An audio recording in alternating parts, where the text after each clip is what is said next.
I shut down my coaching business and I'm actually happy about it. In this video, what I'm going to do is I'm literally going to share the story of why I closed the doors on new enrollment on my coaching business, which was teaching recording artists how to produce their own music. If you don't know me, my name is Lee Nathan Litvin. You might also know me as Leezy the Gifted. I'm a coach, mentor, and I do music as well. And I was running my own coaching business called Rapid Fire Music Academy. I started January 2023. I grew it from 0 to 20K a month in 7 months. Then I more than doubled my revenue in 2024. It's now 2025. I actually decided to close the doors on new enrollment toward the end of 2024. In this video, I'm going to share with you why. Because if you're an expert and you want to learn how to make money with your knowledge by going into high ticket coaching, I honestly just want to share with you the mistakes I made, because if someone had shared these mistakes with me, who knows where I would have been. Actually would have been way more successful. But to be honest with you, I'm pretty happy with where I'm at right now, and I'm happy with what I'm currently doing. I'm actually currently working as a closer on another high ticket coaching program, and we are working on scaling that up to the moon. So strap in, it's story time. As always, I've got a nice little cup of black coffee, and I want to give a huge shout out to my brother, Gabe, because he got me this mug in Japan. How sick is this mug? Anyways, this is black coffee in here. We're mid 22-hour fast today on a Monday. It's 11:07 a.m. I will not eat my first bite of food till 6 p.m. It's going to be steak and eggs only. You feel me? So I've got some notes here, actually here on my computer. So if you see me looking, that's why. All right, so let me just close a couple of things. All right, cool. So here's pretty much, I want to basically just share the 5 problems that I had in my coaching business and what really caused me to close the doors. The first one was low quality leads.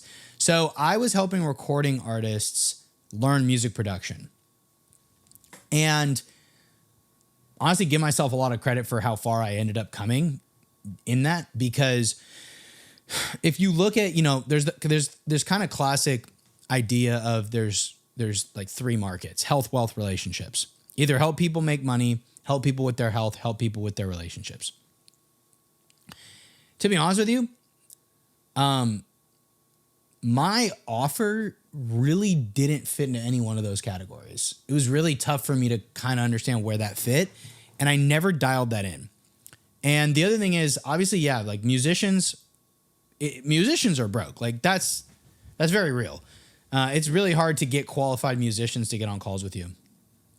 And it's not just about them being broke in the bank. It's about broke in the mindset. I was just talking to a friend in one of the coaching programs I'm in, and I was telling him that there's just this weird thing with musicians where they get really in touch with their emotions, and that's how you create. But you end up, as a musician, you end up living a very odd lifestyle where you believe in yourself so much that you don't ever go get a real 9 to 5 because you're like all in on music.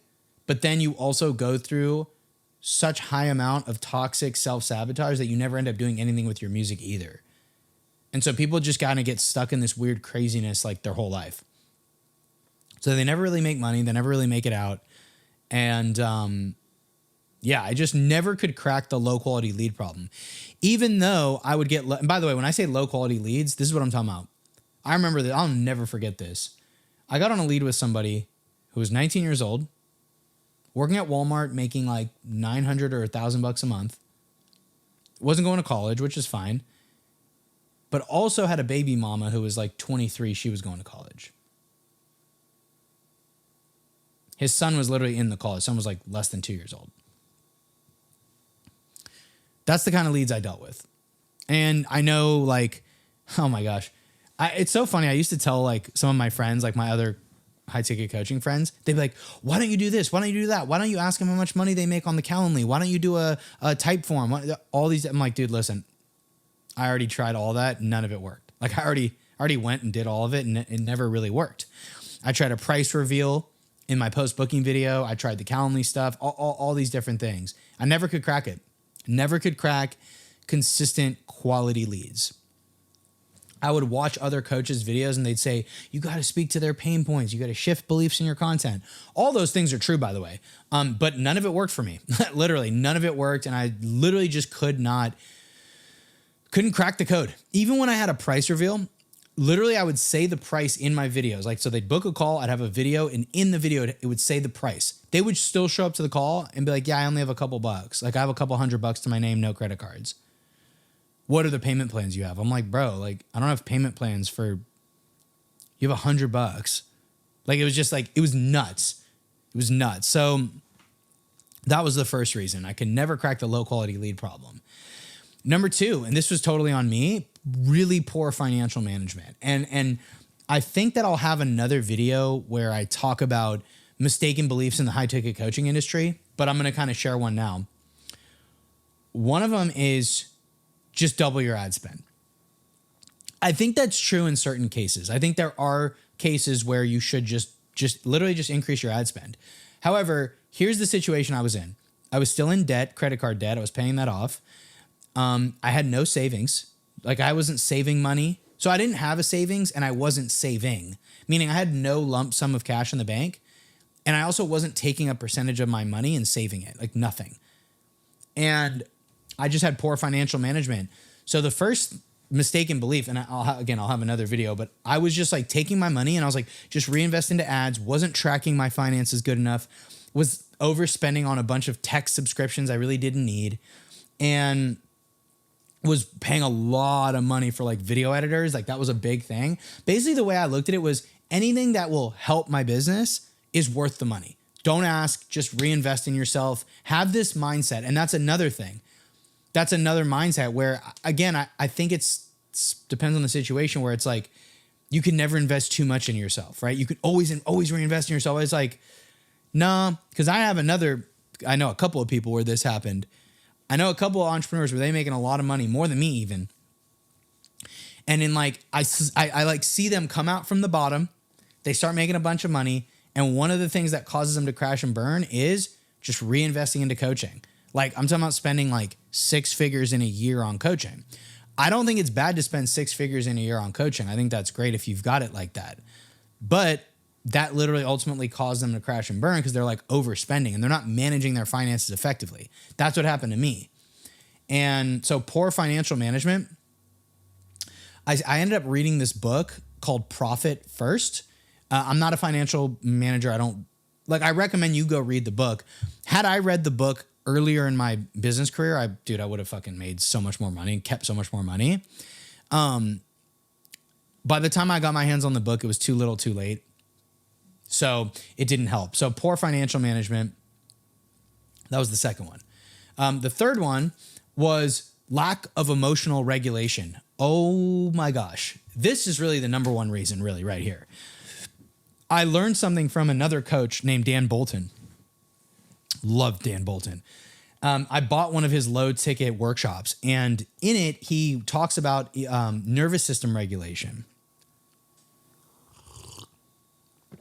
And basically he was saying, what he said was, sometimes we feel like we're having an existential crisis when really we just need to take action and do something to help us feel better. Take a walk, have a coffee with a friend, relax, watch a TV show, have sex.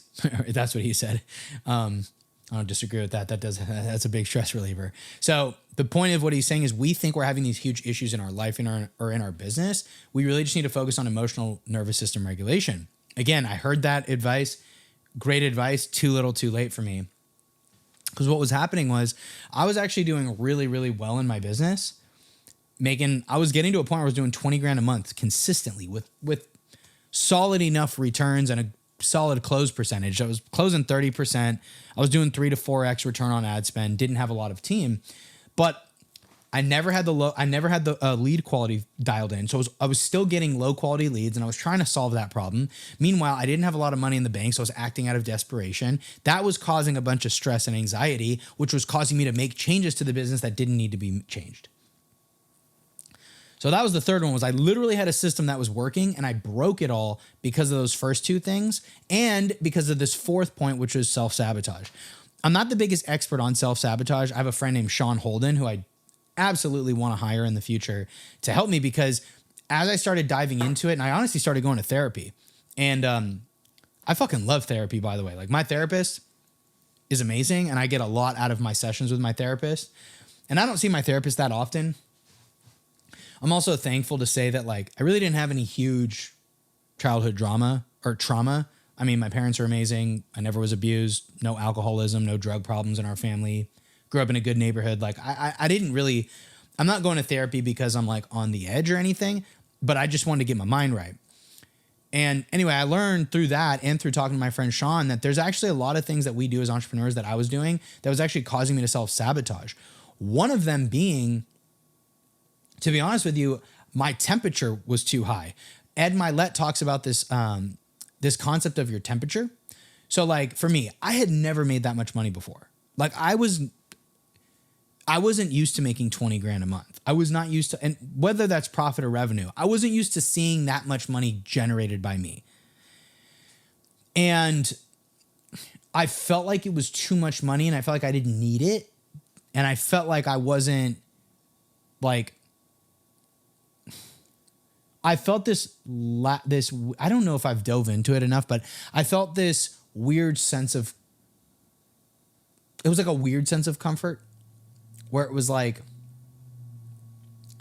it was a weird sense of comfort where it made me like, oh, I don't need all of this money, so I can be reckless with it. And that was a problem. So I self-sabotaged.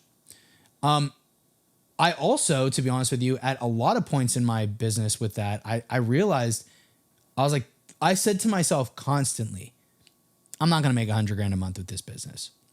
Constantly. I want to build a business that can do 100 grand a month or more, right? I want to have that potential.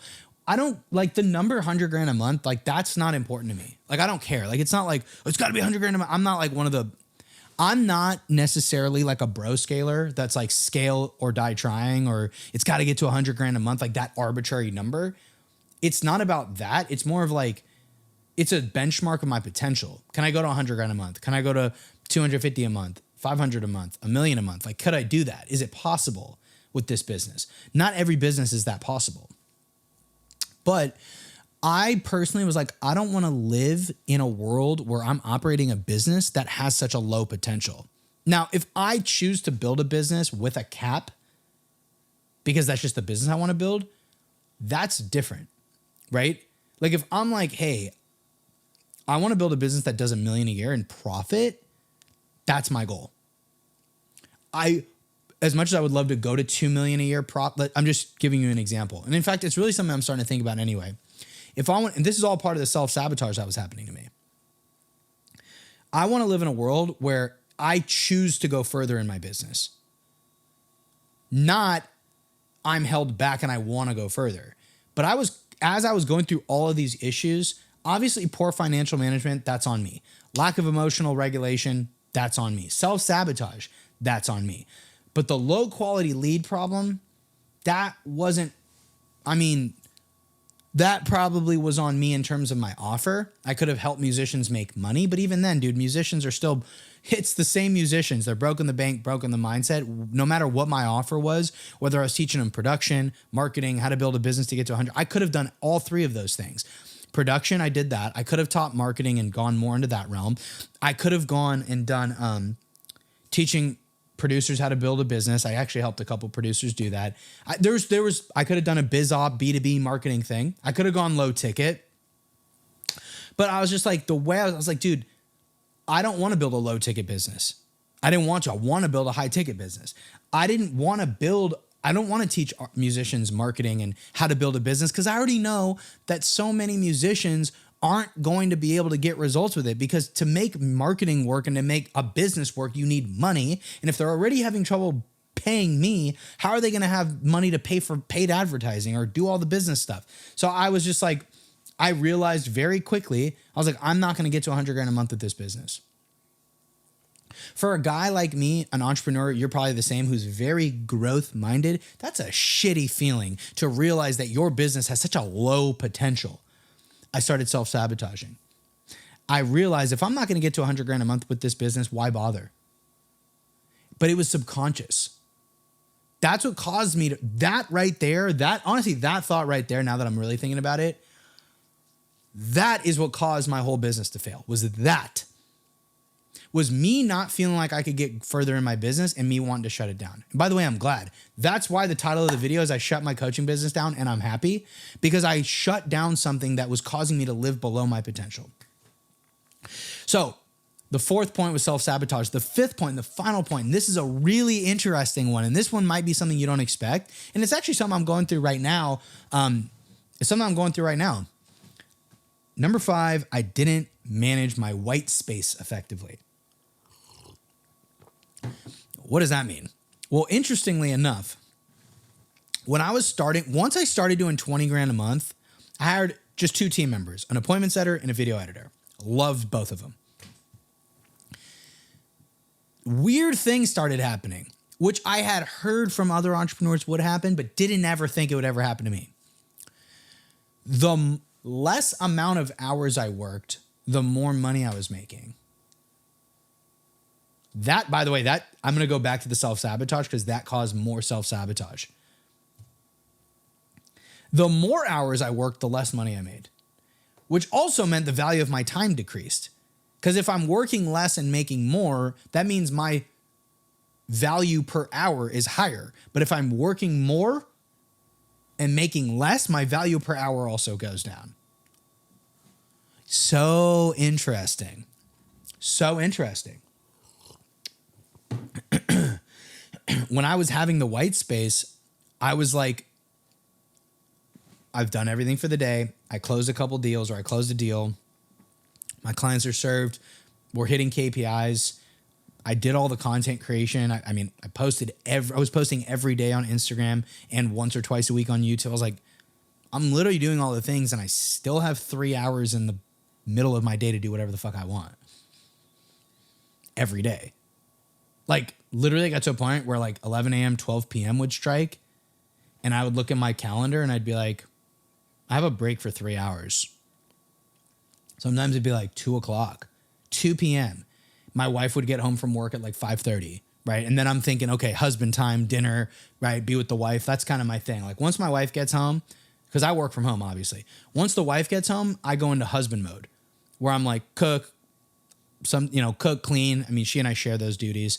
But literally, I'd be done at 2 p.m. and I'd be like, what the fuck do I do with the rest of my day? Literally. I'd go on long walks. Sometimes I'd make music. Sometimes I'd just like watch TV. But the whole time that all was happening, I'd be sitting here guilty. I'd be like, I don't deserve this. This is probably what I'm about to say right here is probably what ended it all. I said, Lee, this isn't what got you here. What got you here was hustling, going hard, putting the extra hours in, being that grinder. If you want to scale, you can't do this. You have to go hustle. And that caused more anxiety, which, see, now that I'm talking out loud, it's making sense. That's what caused me to make all the changes and self-sabotage and have poor emotional regulations. Managing the white space is important. Once you start making money and having white space, it's actually okay to chill the fuck out. It's actually what you're supposed to do. The way you get to 10 grand a month, even 20, I have noticed that it does come down to like hard work, time spent, hustling, a lot of solo work. You're kind of doing everything. You're like the individual contributor for all aspects of your business.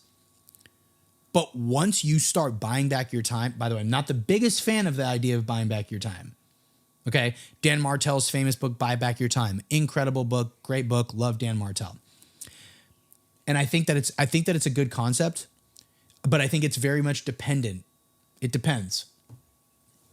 If you're broke, you ain't got no money in the bank, ain't no buying back your time. Okay.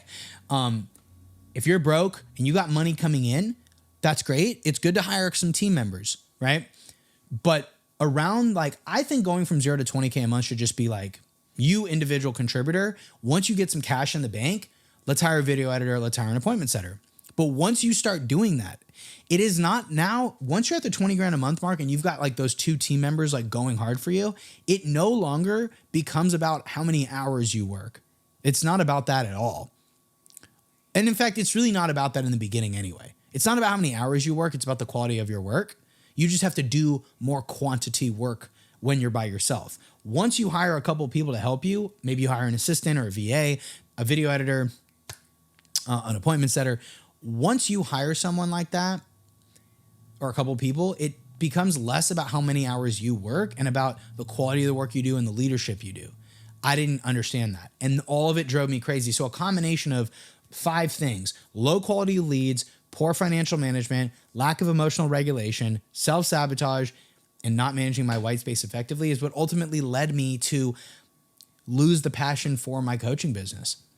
Now I'm super excited and super happy about what I'm doing.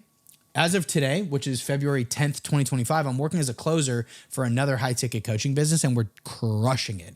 We're crushing it. Last week, first week of February, I closed over 30 grand cash collected, which was awesome. Enrolled 4 clients, 30 grand cash collected. I'm definitely happy. And I at this point, literally just building, documenting, sharing my process until I start my next coaching business, which is going to be helping experts like you learn how to package up your knowledge into a high ticket coaching business so that you can scale, not just to 20 grand a month, but way beyond that. And I'm going to be there with you all the way. So thanks for watching this video. Hope you got some value, and see you on the next one. Peace.